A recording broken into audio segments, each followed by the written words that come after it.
Welcome to the Liverpool Connection podcast. I'm Julian. I am here today with Rob Hayward and Glenn Cooley, and we are here to speak about the World Cup. We just had the semi-finals, so we now know who is in the exciting third place game that everyone is looking forward to on Saturday. And then, of course, there's that game that no one's going to follow on Sunday, which is the World Cup final, Argentina against France. So, Glenn, I know you watched both games. What's your thoughts on them? Let's go with. Should we do France? We'll go France first because it was today. It's more more in our memory.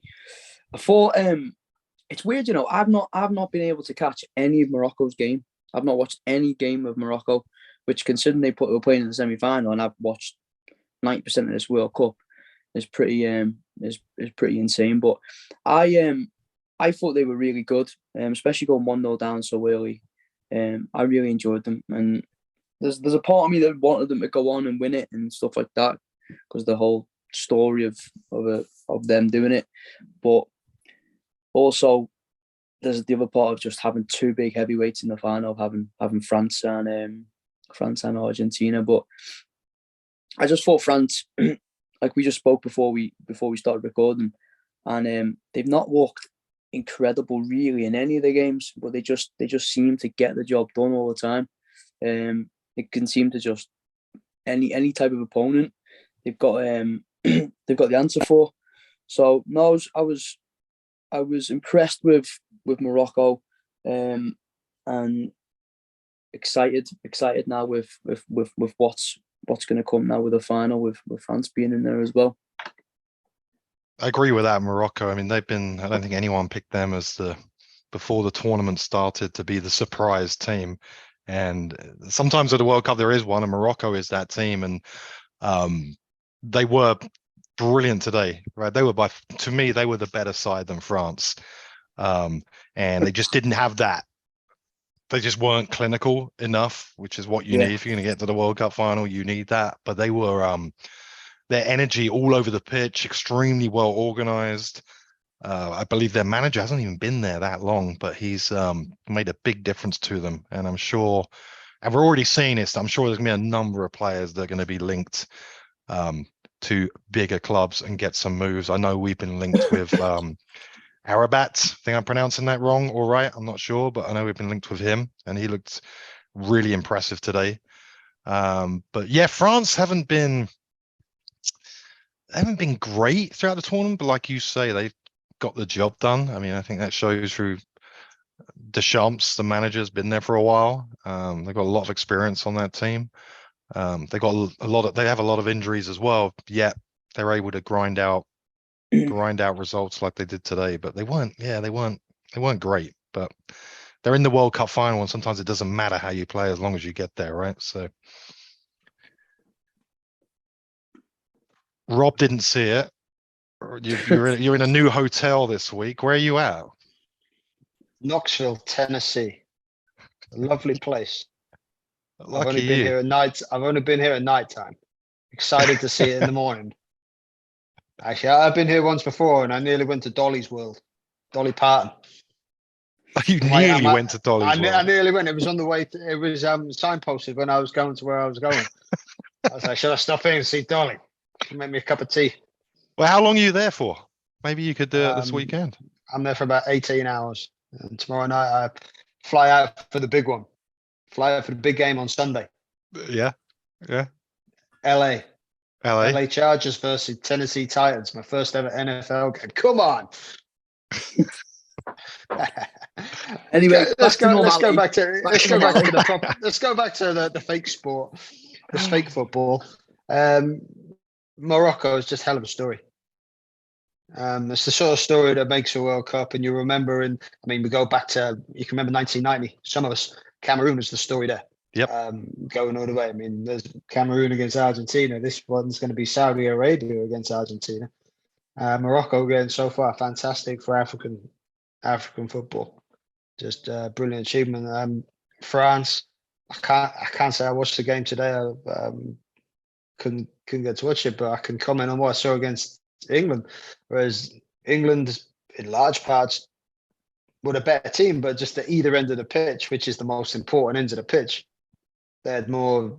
France had that little bit extra in attack and that little extra in defense. So that's one of those things. Do you dominate the midfield and win the game? Most of the times you will. But if you haven't just got that little extra quality, that can really make the difference. So I thought Canate was absolutely brilliant today for France. He might have been one of their best player actually. He was brilliant. Yeah. I'm surprised that I'm actually surprised that Upamecano started of him. He, like, if everyone was fit, he was the main man, because against England he was absolutely ran ragged. So I know he was sick today, and that's why Canate started. Well, that's what they say. But you've got to think that in the final now, Canate starts after that performance tonight. And also as well, just to touch on, I mean, in England they've been doing it for years and years and years, just about the players. They always make out the players are well better than what they are. And that Tukamene, what a footballer he is, by the way. He's absolutely class. And really, in some ways, it's worked out quite well for him, because I think if Kante and Pogba would have been fit, he might not have started. He might not have started this World Cup. But he's been he's been excellent. I really I've enjoyed watching him, but also being a bit like, oh fucking hell, wish we would have got him. Because we were close, weren't we? When he was like the number one target, the Klopp was after him. He turned us down and went to Madrid. Yeah, he's a proper player. Yeah, I agree. And while we're speaking about France, I see that the story coming out after today's game is that Benzema could be available for the final. So apparently when he got injured before the tournament started, France never replaced him.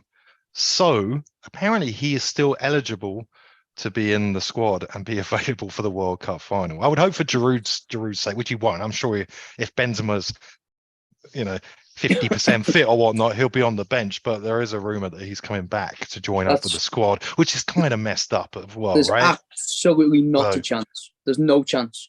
I would hope so. There's more chance of me playing up front for France or getting on the pitch for France than Benzema. It's not going to happen. You're not going to not play a minute in the World Cup, not be involved at all, and then be like, oh, keep that. Keep your dream alive, lad. Keep your dream alive. No, we'll get you a medal. Don't worry. But it's just interesting that came out, whether that's from Benzema's team, etc., to try and get him involved or whatnot. We'll see. But yeah, I mean, he hasn't, like you say, he hasn't played for however long. That's from bollocks.com. It would be ridiculous. But so Argentina, Croatia. Rob, did you watch that one? Nope. Okay, Glenn. Fuck off. I said Messi. Messi's highlights. I mean, that's all you can say is Messi. If Croatia, they win the final, is he the best ever? That's the question. We'll get to that in a minute. It's an absolute. It's such a daft question. It's what everybody wants to answer. It is. Yeah, but it's what everybody wants to answer. It is. We'll get to that in a minute. We'll get to that in a second. Questions. There's only stupid answers.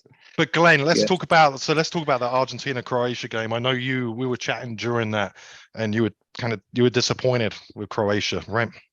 Yeah, the first two goals were shite from their point of view, and it's not sort of the two goals that you would you expect from them. Obviously, the penalty's a bit harsh, I think. I don't know. I can't really tell with the pen.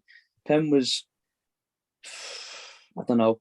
The second goal was absolutely bloody atrocious. Like, it was from like a sketch. Like those two defenders both falling down, and you just wouldn't think that would be a goal in the World Cup semi-final. But yeah, no, I was a bit disappointed. Let me ask you this from a Croatia point of view, someone who didn't see the game. Had they run their race in the quarters? Because they went to all the way extra time and they run their nuts off in that quarter. Do they look tired and leggy, and it was almost like they'd run their race? To be honest with you, not really, because I mean, you could say the same about the Japan game going into Brazil. They'd done extra time there as well. I don't really necessarily think of excuse me, it was like leggy. I just thought the first 20-25 minutes they were poor. They were really poor.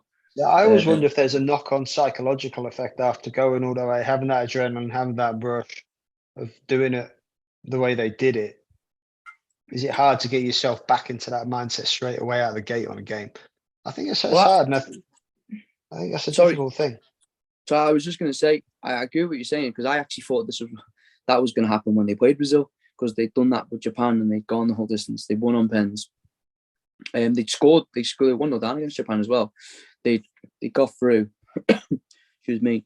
And then I thought when they were playing Brazil, that same thing might happen. But I don't really think it was that. I just thought they had a really poor first 30 minutes or so. And after that, it was difficult for them. I think it was more. I think as the game progressed, I do think Croatia did look leggy. They're certainly a better team than what they put up against Argentina. They were a lot better than that. And as the game went on, Croatia noticeably was struggling, I felt. And Argentina it was Argentina's best performance of the tournament, like easily. And Argentina, and I think we discussed this in a previous pod about growing into the tournament.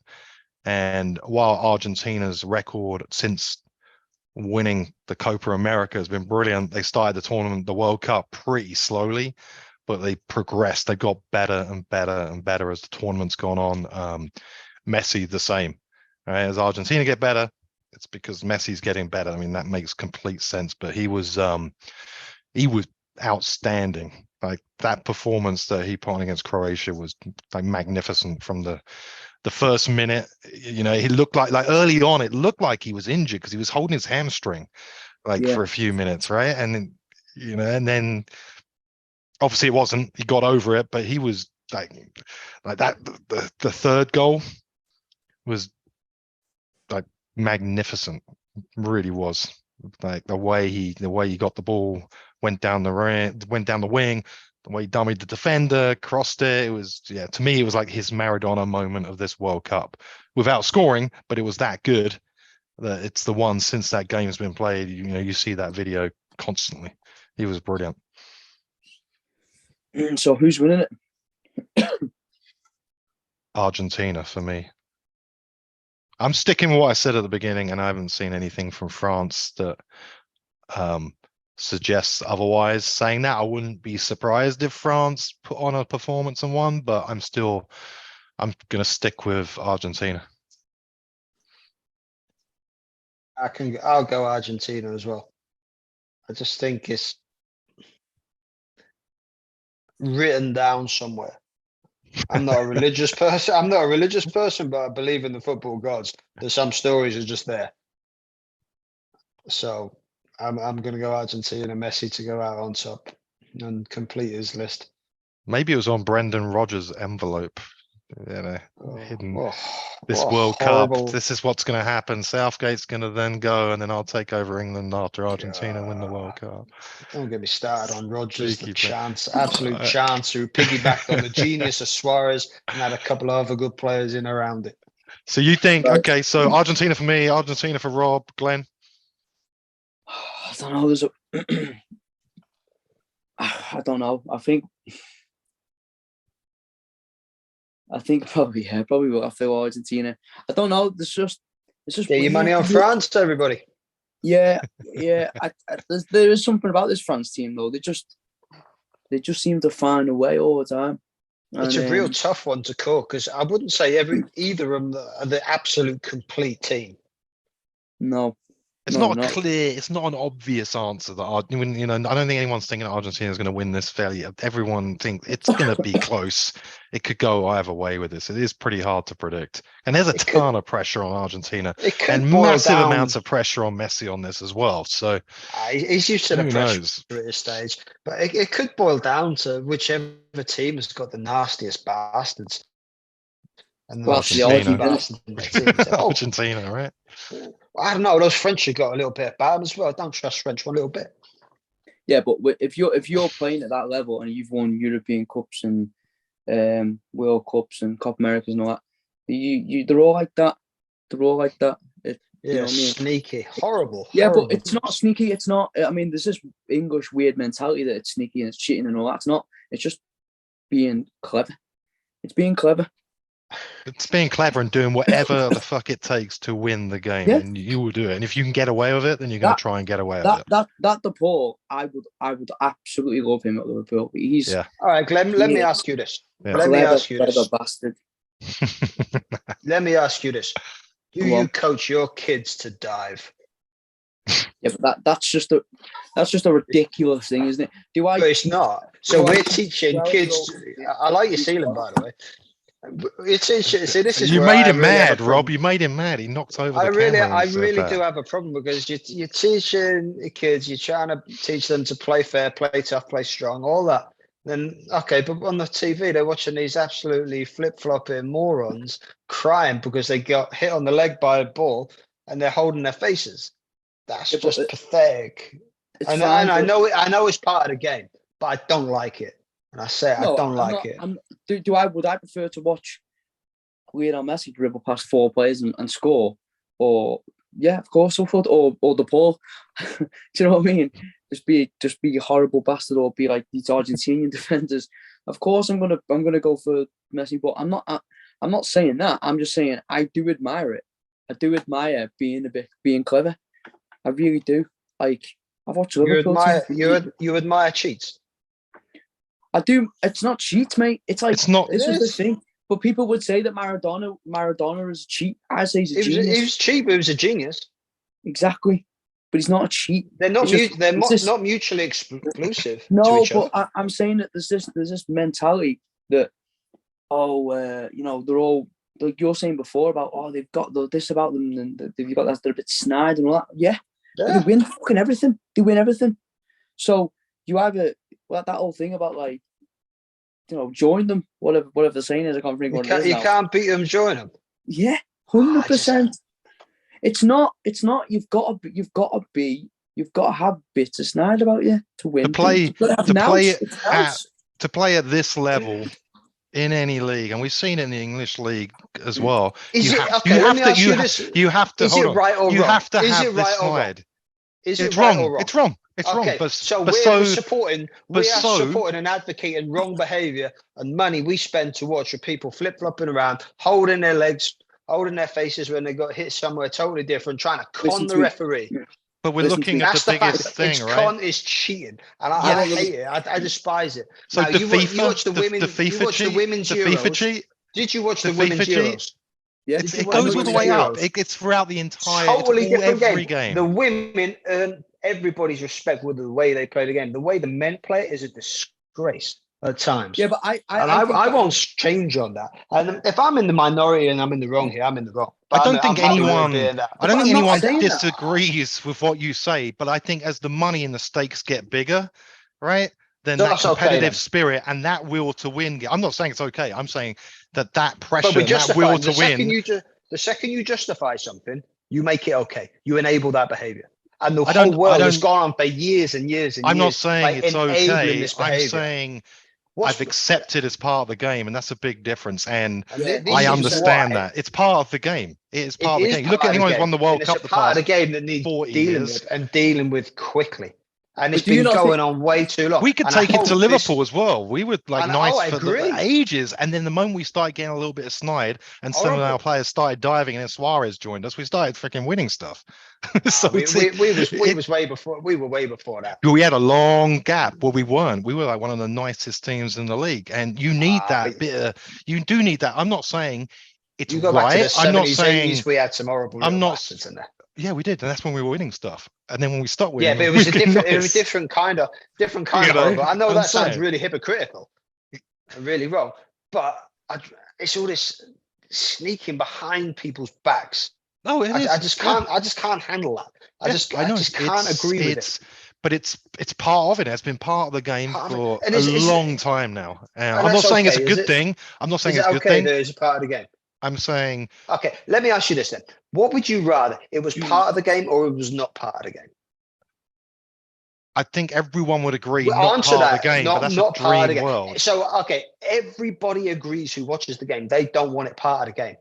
So why is not more being done about it? And it wouldn't take a lot, I don't believe. A couple of referees, a couple of associates. Yeah, with this longer stoppage time, the that's VAR, a start. it's basically what's the the VAR the stuff. There's only a VAR is matter of fast. time before like it goes back and it stops diving, it starts sliding, and then you've already got VAR the is a farce because it they is a could have stamped down. They could do retrospective. Okay, this guy's conned the referee. Three It games is, ban but because remember, you've we're cheated. still That's in what the they should do. If they were infancy, right? serious This is about the beginning of VAR, right? We're just at the beginning. You can bet. I mean, it's already nearly become a non-contact sport. I mean, literally. I mean, we're getting so close to that happening. And I could see with what you're talking about and where you're heading, that the next stage where we're going with this, I could see it being developed to where you stop the diving. Action. I'm sure that will happen. I guarantee. I'm sure that will happen in time. And you know what? All it would take, I believe, is for, I don't know, let's say the Premier League season next season. For 6 to 10 games, the referees just start handing out 3 or 4 red, yellow cards, whatever it may be. And that sounds extreme. But all of a sudden, the coaches, managers will be like, fucking hell, we better not start doing this. Okay, let's fix that. And they would then have to adapt their behavior, and the cards would then come down as we're stamping out that cheating. And it is cheating. And I ain't got time for that. It is, but you're looking at a worldwide rollout essentially for that to happen. Now, this is where I think FIFA need to grow some bollocks and not just be about a little envelope in their back pocket, taking the World Cup to Qatar, taking the World Cup to Russia, coming to the US, which you're telling me there's not better places to go than the US. That's a little backhander as well. Of course. It's all about the money. It's all about the money, all about the money. Why don't the fans take the game back from these bureaucracies, these absolute crooks? That's what they are. They've stolen the game of the people, taken it of themselves. They've made fat paychecks by selling the rights to there, here, and here, and here. And I know I live in an idealistic world on that. I know that, but doesn't necessarily mean I'm wrong on that. No, which goes back to my point when I said about FIFA. I mean, the entire game is corrupt, unfortunately. The entire game from top to bottom. The fact that we have not talked about Qatar having the World Cup probably in 4 or 5 weeks, because we're all about, oh, now the game's on. Let's go and watch that. Does that make it right? Not at all. It doesn't, because we all love the game. Right. And we put our blinkers on there. Should we just sort of stay to the game then? Argentina. Well, Argentina. Yeah, so Rob, who do you think is going to win? Argentina, because they're the more snidey bastards. Plus, they've got an absolute genius in their team. Okay. Who, by the way, isn't that bad on the snidey stakes. Oh, he's very snidey. He's not as bad as most of them. He's not as bad as most of them. And if anybody could get away with it, it'd be the one to get away with it. He would. So he can be one of the top 5 ever, and he's not as snide as some Mickey Mouse player. So Glenn, I know you were back. I mean, I know you were thinking Argentina, but is that your decision, or France? Yeah, I'll probably just go with the Argies just because they are like They're that. cheats. Either way, I was thinking like before from Deschamps' point of view, if they win, that means he would have won. He would have won as a captain, and then he would have won 2 as a manager. Which I reckon he's a right boring bastard as well, don't they? They say he's got no personality as well, but the players love him. That's what I heard the other day. It's like, huh? I mean, if I think he's done his job. He's done that. France have won 3. Oh France yeah, have won 3 World Cups, and he's been involved in all 3 of them. Oh yeah, absolutely. He should get baguettes for. He should be getting baguettes for free for his life now, doesn't he? So final question. Baguettes or biscuits? Final question. The biggest question. So Argentina win the World Cup. Messi, is he the greatest of all time? Oh, that's a stupid question. You can't ask that. It's a stupid question. Okay, Glenn. No, it's not. We'll come back to you in a minute. Glenn. It is a good question. It's a fun question. It's one that's going to get...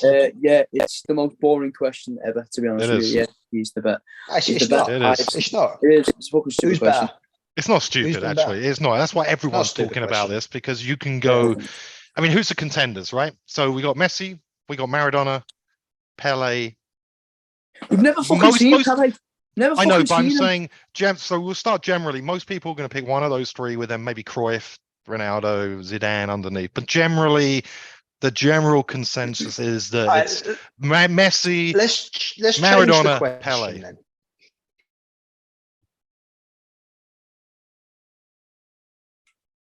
Oh, have you frozen? It's the most sense he spoke all night.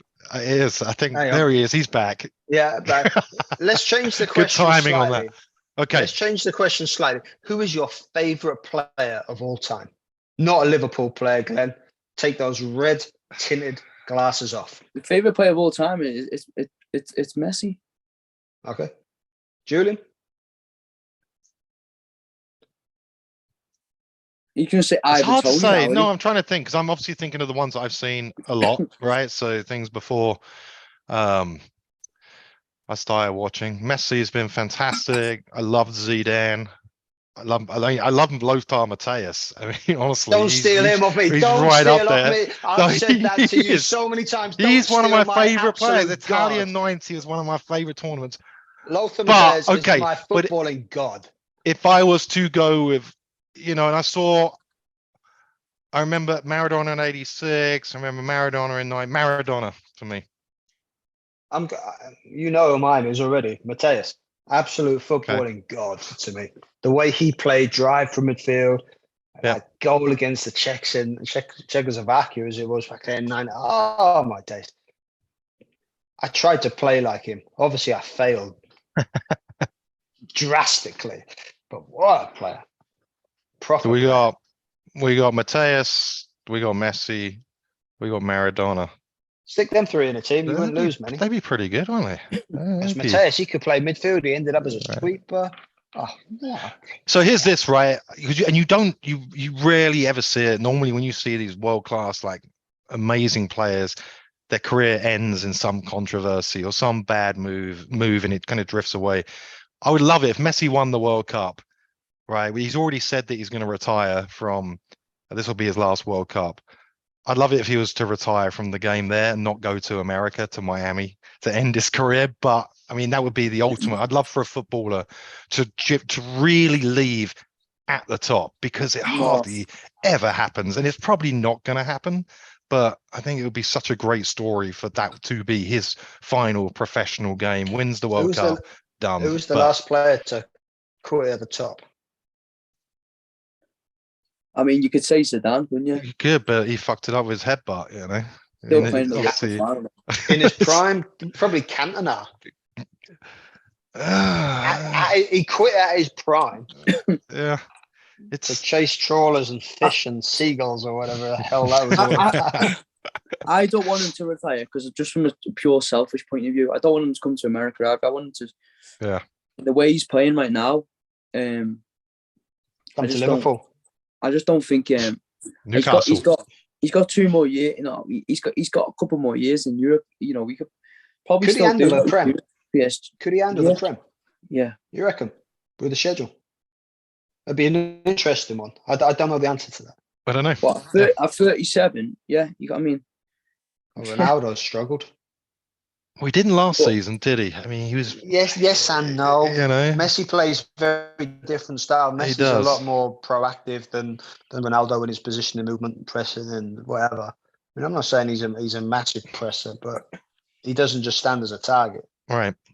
Quite as much. So I don't know. It'd be interesting to see. I mean, he's class. He's different class. Like say, top 3 of all time, no problem. So to say he couldn't is a stretch, but it'd be really interesting to see how he would play there, what team he'd get into, and how they'd play with him.